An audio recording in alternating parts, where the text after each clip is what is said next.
Good morning, everybody. Sorry, I had to get Jenny to the airport. She's going on a trip, and Brandy graduated, so she got drunk and she's hungover. No! Oh my goodness.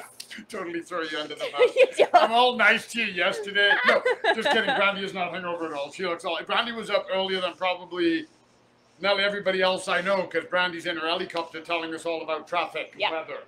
The reason I keep looking behind me is we have a special guest today, which is my dog. Hi, and Jimmy. the moment I started talking, Jimmy, come here. The moment I started talking, he got up and moved. Anyway, enough of that. It's all going to be about Jimmy today. Good bugs and good boys.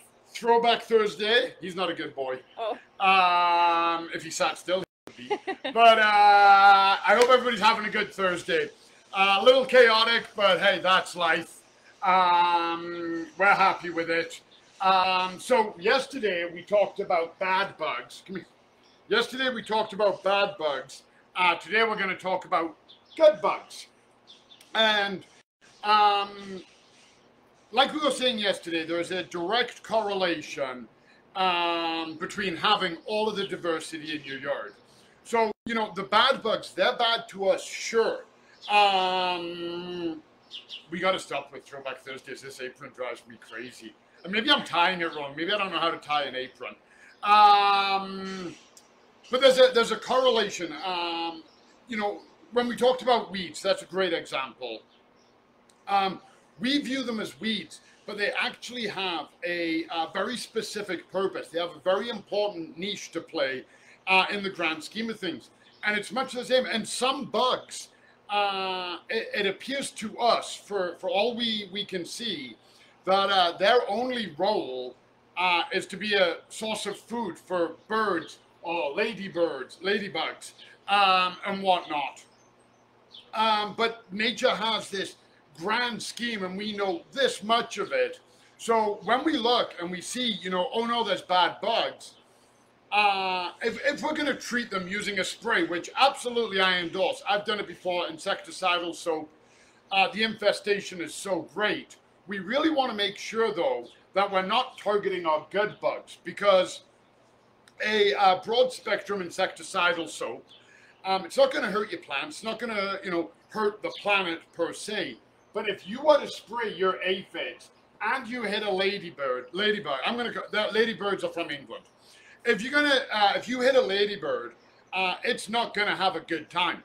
To the point where many years ago in Montreal, I accidentally zapped one. I didn't see it, and I grabbed it and I ran, and I was literally washing it off in the hose, and I got all the soap off, and then I put it out to dry. And it did, and then it flew away, and I was like, whew, saved it. But a lot of times we don't notice. They'll be underneath a leaf eating, or they'll be buried somewhere, and we're spraying. So if we can find that balance, it's great. And if you've got the good bugs in your yard, there might not be a need to chemical spray. So I thought what we would do today is we would just identify some good bugs. Because let's be honest, some bugs have way better PR than other bugs. So one of the best bugs you can have in your garden is the centipede. The thing is, the centipede has very, very, very bad PR. That's my centipede. They move fast. They have a voracious appetite. They will not harm plants. They can bite, but a lot of times these bugs, so I've been bitten by a ladybird. It sucked. It hurt a lot. And I've told colleagues and friends, and they've never been bitten, so it didn't even occur to them that they would bite. I've had centipedes. I've picked up more centipedes, and I'm not a fan of it, but I've had to move them, than I care to count. And I don't like the feel. I'm not one of those bug dudes. But they are so beneficial. I have never been bitten by a centipede, but I have, but it was a house centipede, and that's a whole other story. I've never been bitten by a garden centipede in the garden, but I have been bitten by a ladybird, yet I am still less frightened of ladybirds than I am centipedes. So it's a whole PR thing going on. So we have ladybirds, everybody knows them. By far the most recognized gardener's friend. They're bright, they're colorful, we see them, we're happy, we know that they're doing a job. They're tracking down mites, they're tracking down aphids. Centipedes, they'll track down anything. If they get big enough, they'll take on small slugs, they don't care. They're pretty voracious. But one thing you have to remember about predator bugs, and this is very important, is like any predator, if their preferred food source is gone, they will eat another predator bug. They're not picky. They want to eat. So it's not uncommon to see them picking on each other. Another one that has very poor PR, except for Halloween, is the spider. The spider, it's amazing. And full disclosure, as always, I never hide anything from you guys. I'm arachnophobic. I get goosebumps when I see spiders. I've picked up centipedes, never picked up a spider. In the garden, I can tolerate them. If I'm working here and there's a spider here, I can keep it. We can that close in the house, full on heebie-jeebies. I need Jenny to come to the rescue. I can't do it, and I don't want to kill it. So Jenny scoops them and takes them outside because she's awesome like that. I am not. I got like literally fight or flight response. But in the garden, they are incredible. And the great, I've dealt with so many people who've come to me before and said, I have a ton of spiders in my garden. What can I do to get rid of them? You don't want to get rid of them. If you have a lot of spiders, they're telling you you have another problem. They're a predator. So they are there because there is a viable food source. What you want to do is control that food source, which is probably attacking your plants, and the spiders will move on. They will leave the area. If there isn't enough food, they'll either die out or they'll walk away and find other food. So always look, and it's kind of gross, but you can do it. If you want to see what the problem is, go look in their web. And you might see the web covered in mosquitoes or aphids or whatever, and you're like, oh, great, okay, that's what my problem is. Now that I've identified that, I can tackle that problem. But if you tackle the spiders, that problem is not going to go away. So spiders are a good one.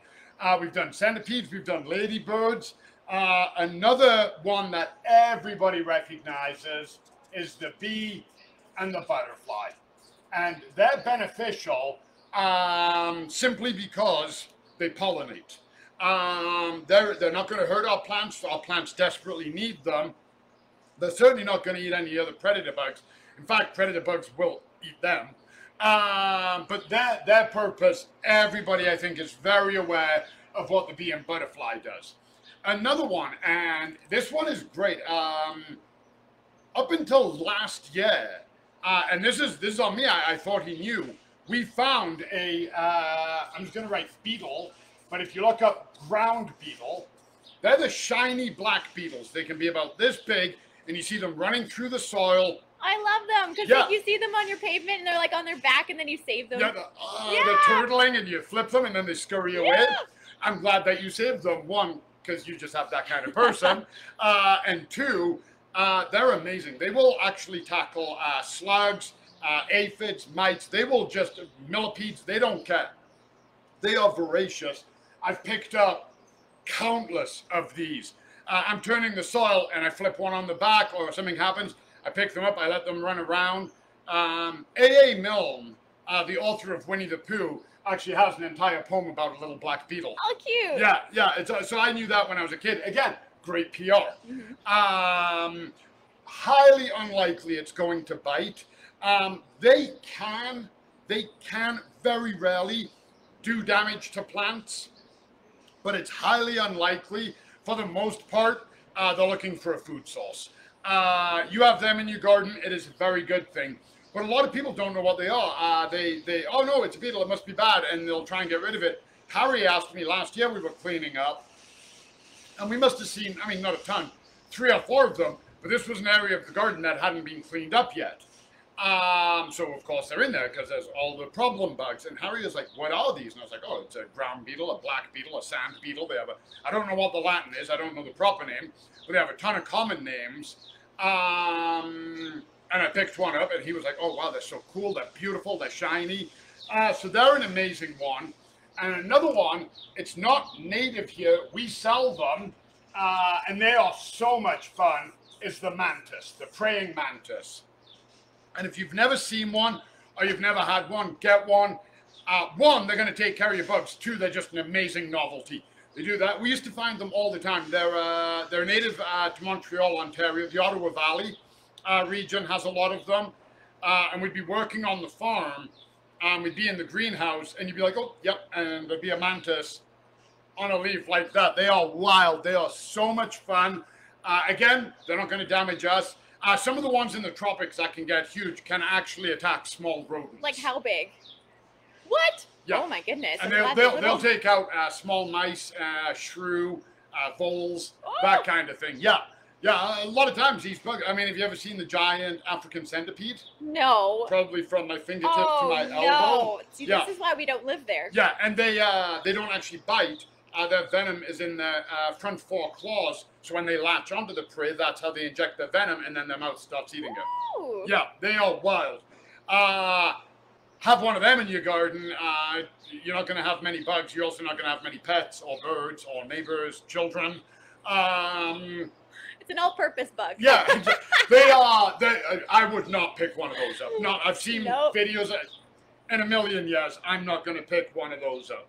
So those are some of the most important bugs we can see in our garden.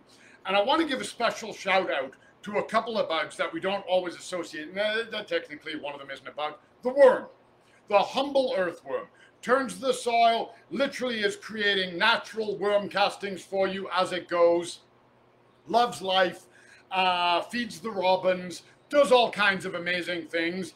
And the worm is just, it's so essential. They're so great. I love worms. Nematodes, we can't even see them.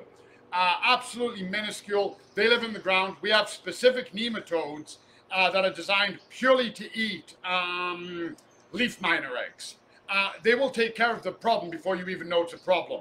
They're underground. I'm not going to go into detail. It is a kid's show.